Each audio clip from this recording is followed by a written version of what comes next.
नमस्कार साथियों, उम्मीद करती हूँ आप सभी अच्छे होंगे और अपनी परीक्षा की तैयारी भी अच्छे से कर रहे होंगे। साथियों, आज के इस क्लास में हम जीके जीएस से रिलेटेड मोस्ट इम्पॉर्टेंट क्वेश्चन करेंगे, इसलिए साथियों क्लास को अंत तक ज़रूर देखना और जिस भी क्वेश्चन का आंसर पता हो कमेंट करके ज़रूर बताइएगा। चलते हैं अब अपने क्वेश्चन पर। क्वेश्चन नंबर पहला, उत्तर प्रदेश में यूरेनियम के भंडार कहाँ पाए जाते हैं? दोस्तों, क्या आपको पता है कि यूरेनियम के भंडार इनमें से कहाँ पाए जाते हैं? ललितपुर में, बांदा में, हमीरपुर में या फिर मिर्ज़ापुर में? तो दोस्तों, यूरेनियम के भंडार ललितपुर में पाए जाते हैं। ललितपुर हमारा ऑप्शन ए में दिया गया है, जिसका राइट आंसर हो जाएगा ऑप्शन ए। दोस्तों, अगर हीरा पूछे तो बांदा आंसर हो जाएगा। बढ़ते हैं अगले क्वेश्चन पर। सौर सेल को बनाने में किस तत्व का प्रयोग होता है? साथियों, क्वेश्चन में पूछ रहा है कि सौर सेल को बनाने में इनमें से किस तत्व का प्रयोग होता है? तो साथियों, सिलिकॉन का प्रयोग होता है, जिसका राइट आंसर हो जाएगा ऑप्शन डी। बढ़ते हैं अगले क्वेश्चन पर। टूटी हड्डियों को जोड़ने के लिए निम्नलिखित में से किसका प्रयोग किया जाता है? दोस्तों, टूटी हड्डियों को जोड़ने के लिए प्लास्टर ऑफ पेरिस का प्रयोग किया जाता है, जिसको पीओपी कहते हैं, जिसका राइट आंसर हो जाएगा ऑप्शन डी। भारतीय संविधान में समवर्ती सूची किसके संविधान से ली गई है? दोस्तों, क्या आपको पता है कि भारतीय संविधान में समवर्ती सूची किसके संविधान से ली गई है? तो दोस्तों, ऑस्ट्रेलिया के संविधान से समवर्ती सूची ली गई है, जिसका राइट आंसर हो जाएगा ऑप्शन डी। अगला क्वेश्चन, निम्नलिखित में से किस राज्य को हरित क्रांति के लिए भारत में आरंभ स्थल के रूप में चुना गया था? तो दोस्तों, पंजाब को चुना गया था, जिसका राइट आंसर हो जाएगा ऑप्शन ए। अगला क्वेश्चन, भारत की सबसे बड़ी मीठे पानी की झील कौन सी है?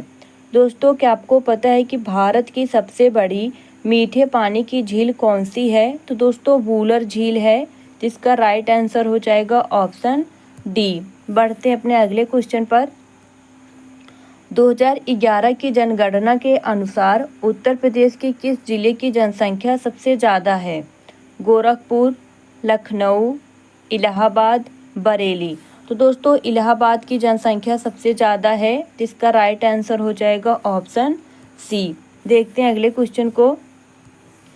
निम्नलिखित भारतीय राज्यों में से कर्क रेखा नहीं गुजरती है? दोस्तों, क्वेश्चन में पूछ रहा है कि इनमें से किसमें कर्क रेखा नहीं गुजरती है?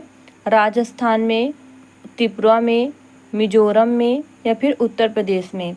तो दोस्तों, उत्तर प्रदेश में कर्क रेखा नहीं गुजरती है, जिसका राइट आंसर हो जाएगा ऑप्शन डी। बढ़ते हैं अगले क्वेश्चन पर। निम्नलिखित भारतीय राज्यों में से किस राज्य में द्विसदन विधानमंडल नहीं है? उत्तर प्रदेश में, जम्मू कश्मीर में, तमिलनाडु में या फिर कर्नाटक में? तो दोस्तों, द्विसदन विधानमंडल जम्मू कश्मीर में नहीं है, जिसका राइट आंसर हो जाएगा ऑप्शन बी। अगला क्वेश्चन, अर्थशास्त्र किसने लिखा था? दोस्तों, क्या आपको पता है कि इनमें से अर्थशास्त्र किसने लिखा था? तो दोस्तों, चाणक्य ने लिखा था, जिसका सही उत्तर हो जाएगा ऑप्शन ए। चलते हैं अगले क्वेश्चन पर। शर्करा में क्या पाया जाता है? दोस्तों, क्या आपको पता है कि इनमें से शर्करा में क्या क्या पाया जाता है? तो दोस्तों, शर्करा में कार्बन पाया जाता है, हाइड्रोजन पाया जाता है और ऑक्सीजन पाया जाता है, जिसका सही उत्तर हो जाएगा ऑप्शन बी। अगला क्वेश्चन, शरीर में विटामिन डी की कमी से कौन सा रोग उत्पन्न होता है? दोस्तों, क्या आपको पता है कि शरीर में विटामिन डी की कमी से कौन सा रोग उत्पन्न होता है? तो दोस्तों, विटामिन डी की कमी से सूखा रोग उत्पन्न होता है, जिसका राइट आंसर हो जाएगा ऑप्शन ए। दोस्तों, स्कर्वी रोग विटामिन सी की कमी से होता है और बेरी रोग विटामिन बी की कमी से होता है। रतौंधी विटामिन ए की कमी से होता है। बढ़ते हैं अपने अगले क्वेश्चन पर। उत्तर प्रदेश में राम कथा संग्रहालय कहाँ पर स्थित है? साथियों, हमारा क्वेश्चन पूछ रहा है कि उत्तर प्रदेश में राम कथा संग्रहालय कहाँ पर स्थित है? तो साथियों, अयोध्या में स्थित है, जिसका राइट आंसर हो जाएगा ऑप्शन बी। देखते हैं अपने अगले क्वेश्चन को। उत्तर प्रदेश की पूर्वी सीमा निम्नलिखित में से किससे मिलती है? साथियों, क्या आपको पता है कि उत्तर प्रदेश की पूर्वी सीमा इनमें से किससे मिलती है? नेपाल से, मध्य प्रदेश से, बिहार से, पश्चिम बंगाल से। तो साथियों, उत्तर प्रदेश की पूर्वी सीमा बिहार से मिलती है। बिहार हमारा ऑप्शन सी में दिया गया है, तो इसका सही उत्तर हो जाएगा ऑप्शन सी। देखते हैं अगले क्वेश्चन को। उत्तर प्रदेश के सूचना केंद्र का मुख्यालय किस नगर में है? साथियों, क्वेश्चन में पूछ रहा है कि उत्तर प्रदेश के सूचना केंद्र का मुख्यालय किस नगर में है? इलाहाबाद में, मेरठ में, वाराणसी में या फिर लखनऊ में। तो साथियों, उत्तर प्रदेश के सूचना केंद्र का मुख्यालय लखनऊ में स्थित है। लखनऊ हमारा ऑप्शन डी में दिया गया है, तो इसका सही उत्तर हो जाएगा ऑप्शन डी। चलते हैं अगले क्वेश्चन पर। उत्तर प्रदेश के उच्च न्यायालय की खंडपीठ कहाँ पर है? तो साथियों, ये भी लखनऊ में है, जिसका राइट आंसर हो जाएगा ऑप्शन बी। देखते हैं अगले क्वेश्चन को। उत्तर प्रदेश में सबसे ऊंचा बांध कौन सा है? साथियों, क्या आपको पता है कि उत्तर प्रदेश में सबसे ऊंचा बांध कौन सा है? तो साथियों, रामगंगा बांध है, तो इसका राइट आंसर हो जाएगा ऑप्शन बी। चलते हैं अगले क्वेश्चन पर। निम्न में से कौन सी नहर उत्तर प्रदेश व मध्य प्रदेश की संयुक्त परियोजना है? तो दोस्तों, शारदा नहर उत्तर प्रदेश और मध्य प्रदेश की संयुक्त परियोजना है, तो इसका सही उत्तर हो जाएगा ऑप्शन बी। चलते हैं अगले क्वेश्चन पर। गोविंद बल्लभ पंत सागर कहाँ अवस्थित है? दोस्तों, क्वेश्चन में पूछ रहा है कि गोविंद बल्लभ पंत सागर कहाँ अवस्थित है? तो साथियों, सोनभद्र जनपद में, तो इसका राइट आंसर हो जाएगा ऑप्शन डी। चलते हैं अगले क्वेश्चन पर। बखीरा झील उत्तर प्रदेश के किस जिले में स्थित है? साथियों, क्वेश्चन में पूछ रहा है कि बखीरा झील उत्तर प्रदेश के किस जिले में स्थित है? संत कबीर नगर में, प्रतापगढ़ में, सोनभद्र में, फतेहपुर में। तो साथियों, बखीरा झील संत कबीर नगर में स्थित है, तो इसका राइट आंसर हो जाएगा ऑप्शन ए। चलते हैं अपने अगले क्वेश्चन पर। ओबरा जल विद्युत केंद्र किस नदी पर बनाया गया है? तो दोस्तों, ओबरा जल विद्युत केंद्र रिहंद नदी पर बनाया गया है, तो इसका राइट आंसर हो जाएगा ऑप्शन सी। देखते हैं अपने अगले क्वेश्चन को। उत्तर प्रदेश में पहला कछुआ संरक्षण रिजर्व कहाँ स्थापित किया गया है? तो दोस्तों, गोड्डा में स्थापित किया गया है, तो इसका राइट आंसर हो जाएगा ऑप्शन ए। देखते हैं अपने अगले क्वेश्चन को। उत्तर प्रदेश में कतरनिया घाट अभयारण्य किस जनपद में है? तो साथियों, उत्तर प्रदेश में कतरनिया घाट बहराइच जनपद में है, तो इसका राइट आंसर हो जाएगा ऑप्शन सी। बढ़ते हैं अगले क्वेश्चन पर। किशनपुर वन्यजीव अभयारण्य किस राज्य में स्थित है? उत्तर प्रदेश में, मध्य प्रदेश में, गुजरात में या फिर पंजाब में। तो साथियों, किशनपुर वन्यजीव अभयारण्य उत्तर प्रदेश में स्थित है, तो इसका राइट आंसर हो जाएगा ऑप्शन ए। देखते हैं अगले क्वेश्चन को। प्रदेश में सर्वप्रथम किस पक्षी विहार की स्थापना की गई थी? तो दोस्तों, नवाबगंज पक्षी विहार की स्थापना सबसे पहले की गई थी, तो इसका राइट आंसर हो जाएगा ऑप्शन बी। साथियों, नवाबगंज पक्षी विहार उन्नाव क्षेत्र में है। अब इसका नाम बदलकर चंद्रशेखर आज़ाद पक्षी विहार कर दिया गया है। बढ़ते हैं अगले क्वेश्चन पर। दुधवा राष्ट्रीय उद्यान किस जनपद में स्थित है? साथियों, क्वेश्चन में पूछ रहा है कि दुधवा राष्ट्रीय उद्यान किस जनपद में स्थित है? तो साथियों, लखीमपुर खीरी में स्थित है, तो इसका राइट आंसर हो जाएगा ऑप्शन सी। बढ़ते हैं अगले क्वेश्चन पर। डॉक्टर भीमराव अंबेडकर संग्रहालय एवं पुस्तकालय उत्तर प्रदेश के किस शहर में स्थित है? साथियों, क्वेश्चन में पूछ रहा है कि डॉक्टर भीमराव अंबेडकर संग्रहालय एवं पुस्तकालय उत्तर प्रदेश के किस शहर में स्थित है? मुरादाबाद में, बरेली में, रामपुर में, अलीगढ़ में। तो साथियों, रामपुर में स्थित है। रामपुर हमारा ऑप्शन सी में दिया गया है, तो इसका राइट आंसर हो जाएगा ऑप्शन सी। चलते हैं अगले क्वेश्चन पर। उत्तर प्रदेश के किस नगर को छोटा दिल्ली के नाम से जाना जाता है? तो साथियों, उत्तर प्रदेश के गाजियाबाद नगर को छोटा दिल्ली के नाम से जाना जाता है। तो इसका राइट आंसर हो जाएगा ऑप्शन सी। बढ़ते हैं अगले क्वेश्चन पर। निम्न में से किसका संबंध गुप्तकालीन मंदिर निर्माण शैली से है? तो दोस्तों, भीतर गांव का है। तो इसका राइट आंसर हो जाएगा ऑप्शन सी। बढ़ते हैं अगले क्वेश्चन पर। सिराज ए हिंद के नाम से उत्तर प्रदेश के किस शहर को जाना जाता है? साथियों, क्वेश्चन में पूछ रहा है कि सिराज ए हिंद के नाम से उत्तर प्रदेश के किस शहर को जाना जाता है?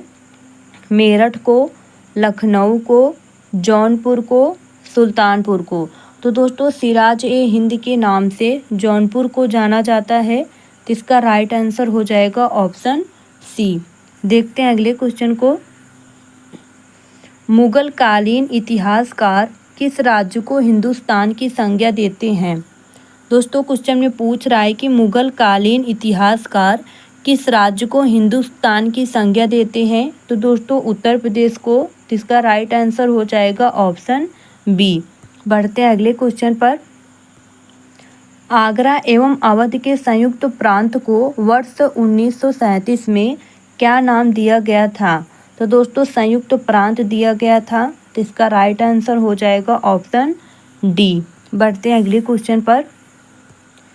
उत्तर प्रदेश राज्य का राजकीय पक्षी क्या है? तो साथियों, उत्तर प्रदेश राज्य का राजकीय पक्षी सारस है। तो इसका राइट आंसर हो जाएगा ऑप्शन बी। बढ़ते हैं अगले क्वेश्चन पर। तीर्थों का राजा उत्तर प्रदेश के किस जिले को कहा जाता है? साथियों, क्वेश्चन में पूछ रहा है कि तीर्थों का राजा उत्तर प्रदेश के किस जिले को कहा जाता है? वाराणसी को, प्रयागराज को, लखनऊ को, कानपुर को। तो साथियों, तीर्थों का राजा हम उत्तर प्रदेश के प्रयागराज जिलों को कहते हैं। तो इसका राइट आंसर हो जाएगा ऑप्शन बी। बढ़ते हैं अगले क्वेश्चन पर। उत्तर प्रदेश की एकमात्र नदी कौन सी है जो हिमालय से नहीं निकलती है? तो साथियों, उत्तर प्रदेश की एकमात्र नदी गोमती है जो हिमालय से नहीं निकलती है। तो इसका राइट आंसर हो जाएगा ऑप्शन सी। देखते हैं अपने अगले क्वेश्चन को। लोहे की खोज उत्तर प्रदेश के किस जनपद में हुई? साथियों, क्वेश्चन में पूछ रहा है कि लोहे की खोज उत्तर प्रदेश के किस जनपद में हुई? वाराणसी में, लखनऊ में, मेरठ में या फिर मुरादाबाद में। तो साथियों, लोहे की खोज वाराणसी में हुई। वाराणसी हमारा ऑप्शन ए में दिया गया है। तो इसका सही उत्तर हो जाएगा ऑप्शन ए। बढ़ते हैं अगले क्वेश्चन पर। हिंदी के अलावा उत्तर प्रदेश की अन्य राजभाषा कौन सी है? साथियों, क्या आपको पता है कि हिंदी के अलावा उत्तर प्रदेश की अन्य राजभाषा कौन सी है? तो दोस्तों, उर्दू है। तो इसका राइट आंसर हो जाएगा ऑप्शन सी। देखते हैं अगले क्वेश्चन को। इलाहाबाद उच्च न्यायालय के पहले भारतीय मुख्य न्यायाधीश कौन थे? साथियों, क्या आपको पता है कि इलाहाबाद उच्च न्यायालय के पहले भारतीय मुख्य न्यायाधीश कौन थे? तो साथियों, शाह मोहम्मद सुलेमानी थे। तो इसका राइट आंसर हो जाएगा ऑप्शन डी। चलते हैं अपने अगले क्वेश्चन की ओर। नवाबगंज पक्षी अभयारण्य किन जिलों में स्थित है? तो साथियों, नवाबगंज पक्षी अभयारण्य उन्नाव जिला में स्थित है। तो इसका राइट आंसर हो जाएगा ऑप्शन ए। बढ़ते हैं अगले क्वेश्चन पर। भारतवर्ष में प्रथम कृषि विश्वविद्यालय की स्थापना कहाँ की गई थी? साथियों, क्या आपको पता है कि भारत में प्रथम कृषि विश्वविद्यालय की स्थापना कहाँ की गई थी? पंतनगर में, कानपुर में, अयोध्या में, जबलपुर में। तो साथियों, भारत में प्रथम कृषि विश्वविद्यालय की स्थापना पंतनगर में हुई थी। तो इसका राइट आंसर हो जाएगा ऑप्शन ए। देखते हैं अगले क्वेश्चन को। प्रथम स्वतंत्रता संग्राम कब हुआ? तो साथियों, प्रथम स्वतंत्रता संग्राम 1857 में हुआ। तो इसका सही उत्तर हो जाएगा ऑप्शन डी। बढ़ते हैं अगले क्वेश्चन पर। उत्तर प्रदेश का भारत में चावल उत्पादक राज्यों में कौन सा स्थान है? साथियों, क्वेश्चन में पूछ रहा है कि उत्तर प्रदेश का भारत के चावल उत्पादक राज्यों में कौन सा स्थान है? तो साथियों द्वितीय स्थान है, जिसका राइट आंसर हो जाएगा ऑप्शन बी। देखते हैं अगले क्वेश्चन को। उत्तर प्रदेश की सबसे लंबी नहर कौन सी है? साथियों उत्तर प्रदेश की सबसे लंबी नहर शारदा नहर है, जिसका राइट आंसर हो जाएगा ऑप्शन बी। अगला क्वेश्चन, वैदिक सभ्यता का विकास किस नदी के तट पर हुआ? साथियों क्या आपको पता है कि वैदिक सभ्यता का विकास किस नदी के तट पर हुआ था? तो साथियों सरस्वती नदी के तट पर, जिसका राइट आंसर हो जाएगा ऑप्शन सी। बढ़ते हैं अगले क्वेश्चन पर। उत्तर प्रदेश की प्रमुख वाणिज्य फसल है। दोस्तों क्वेश्चन में पूछ रहा है कि उत्तर प्रदेश की प्रमुख वाणिज्य फसल कौन सी है? तो साथियों गन्ना है, जिसका सही उत्तर हो जाएगा ऑप्शन बी। बढ़ते हैं अगले क्वेश्चन पर। उत्तर प्रदेश का सूक्ष्म यंत्र बनाने का प्रमुख औद्योगिक केंद्र कौन सा है? साथियों क्वेश्चन में पूछ रहा है कि उत्तर प्रदेश का सूक्ष्म यंत्र बनाने का प्रमुख औद्योगिक केंद्र कौन सा है? तो साथियों लखनऊ है, जिसका राइट आंसर हो जाएगा ऑप्शन डी। बढ़ते हैं अगले क्वेश्चन पर। भगत सिंह को फांसी कब दी गई थी? साथियों क्वेश्चन में पूछ रहा है कि भगत सिंह को फांसी कब दी गई थी? तो साथियों 23 मार्च 1931 को, जिसका राइट आंसर हो जाएगा ऑप्शन बी। बढ़ते हैं अगले क्वेश्चन पर। उत्तर प्रदेश के राज्य अध्यक्ष की नियुक्ति कौन करता है? साथियों क्वेश्चन में पूछ रहा है कि उत्तर प्रदेश के राज्य अध्यक्ष की नियुक्ति कौन करता है? तो साथियों राष्ट्रपति करते हैं, जिसका राइट आंसर हो जाएगा ऑप्शन बी। बढ़ते हैं अगले क्वेश्चन पर। उत्तर प्रदेश में किसान बही योजना कब लागू हुई? तो साथियों वर्ष 1992 में, जिसका राइट आंसर हो जाएगा ऑप्शन डी। देखते हैं अगले क्वेश्चन को। शास्त्रीय संगीत कहाँ से लिया गया है? साथियों क्या आपको पता है कि शास्त्रीय संगीत कहाँ से लिया गया है? यजुर्वेद से, सामवेद से, ऋग्वेद से या फिर अथर्ववेद से? तो दोस्तों शास्त्रीय संगीत सामवेद से लिया गया है। सामवेद हमारा ऑप्शन बी में दिया गया है, जिसका सही उत्तर हो जाएगा ऑप्शन बी। देखते हैं अगले क्वेश्चन को। गजलों का जनक किसे कहा जाता है? तो साथियों गजलों का जनक हम आमिर खुसरो को कहते हैं, जिसका सही उत्तर हो जाएगा ऑप्शन बी। बढ़ते हैं अगले क्वेश्चन पर। गोविंद बल्लभ पंत सागर अवस्थित है। साथियों क्वेश्चन में पूछ रहा है कि गोविंद बल्लभ पंत सागर कहाँ अवस्थित है? बुलंदशहर में, ललितपुर में, मिर्ज़ापुर में या फिर सोनभद्र में? तो साथियों गोविंद बल्लभ पंत सागर सोनभद्र में स्थित है, जिसका राइट आंसर हो जाएगा ऑप्शन डी। चलते हैं अगले क्वेश्चन पर। अतरंजी खेड़ा किस जिले में है? साथियों अतरंजी खेड़ा एटा जिले में है, जिसका राइट आंसर हो जाएगा ऑप्शन ए। देखते हैं अगले क्वेश्चन को। उत्तर प्रदेश में तांबा किस जिले में पाया जाता है? साथियों क्वेश्चन में पूछ रहा है कि उत्तर प्रदेश में तांबा किस जिले में पाया जाता है? बांदा में, मिर्ज़ापुर में, हमीरपुर में, ललितपुर में? तो साथियों तांबा ललितपुर में पाया जाता है। ललितपुर हमारा ऑप्शन डी में दिया गया है, जिसका राइट आंसर हो जाएगा ऑप्शन डी। बढ़ते हैं अगले क्वेश्चन पर। विद्युत उत्पादन में संपूर्ण देश में यूपी का कौन सा स्थान है? तो साथियों विद्युत उत्पादन में उत्तर प्रदेश का दूसरा स्थान है, जिसका सही उत्तर हो जाएगा ऑप्शन बी। बढ़ते हैं अगले क्वेश्चन पर। प्रदेश में आंवला का सबसे ज़्यादा उत्पादन किस जिले में होता है? इलाहाबाद में, प्रतापगढ़ में, आगरा में, लखनऊ में? तो साथियों आंवला का सबसे ज़्यादा उत्पादन प्रतापगढ़ में होता है, जिसका राइट आंसर हो जाएगा ऑप्शन बी। बढ़ते हैं अगले क्वेश्चन पर। प्रदेश में अफीम का सबसे बड़ा उत्पादक जिला कौन सा है? साथियों क्वेश्चन में पूछ रहा है कि प्रदेश में अफीम का सबसे बड़ा उत्पादक जिला कौन सा है? बाराबंकी, गाजीपुर, बुंदेलखंड, गोरखपुर? तो दोस्तों अफीम का सबसे बड़ा उत्पादक जिला बाराबंकी है, जिसका राइट आंसर हो जाएगा ऑप्शन ए। बढ़ते हैं अगले क्वेश्चन पर। प्रदेश का कौन सा जिला सबसे कम क्षेत्रफल वाला है? साथियों, क्या आपको पता है कि इनमें से कौन सा जिला सबसे कम क्षेत्रफल वाला है? भदोही, मिर्ज़ापुर, हापुड़, सोनभद्र। तो दोस्तों सबसे कम क्षेत्रफल वाला जिला हापुड़ है, तो इसका राइट आंसर हो जाएगा ऑप्शन सी। अगर सबसे ज़्यादा पूछ रहा है तो लखीमपुर खीरी है। बढ़ते हैं अगले क्वेश्चन पर। उत्तर प्रदेश क्षेत्रफल की दृष्टि से भारत में कौन सा स्थान है? साथियों, क्वेश्चन में पूछ रहा है कि उत्तर प्रदेश का क्षेत्रफल की दृष्टि से भारत में कौन सा स्थान है? पहला, दूसरा, तीसरा, चौथा। तो दोस्तों उत्तर प्रदेश का क्षेत्रफल की दृष्टि से भारत में चौथा स्थान है, तो इसका राइट आंसर हो जाएगा ऑप्शन डी। साथियों, अगर उत्तर प्रदेश का क्षेत्रफल की दृष्टि से भारत में स्थान पूछ रहा है तो चौथा, अगर जनसंख्या की दृष्टि से पूछ रहा है तो पहला। बढ़ते हैं अगले क्वेश्चन पर। उत्तर प्रदेश की प्रथम महिला मुख्यमंत्री कौन थी? साथियों, उत्तर प्रदेश की प्रथम महिला मुख्यमंत्री सुचेता कृपलानी थी। इसका राइट आंसर हो जाएगा ऑप्शन बी। बढ़ते हैं अगले क्वेश्चन पर। उत्तर प्रदेश में सर्वाधिक सिंचाई किस साधन द्वारा की जाती है?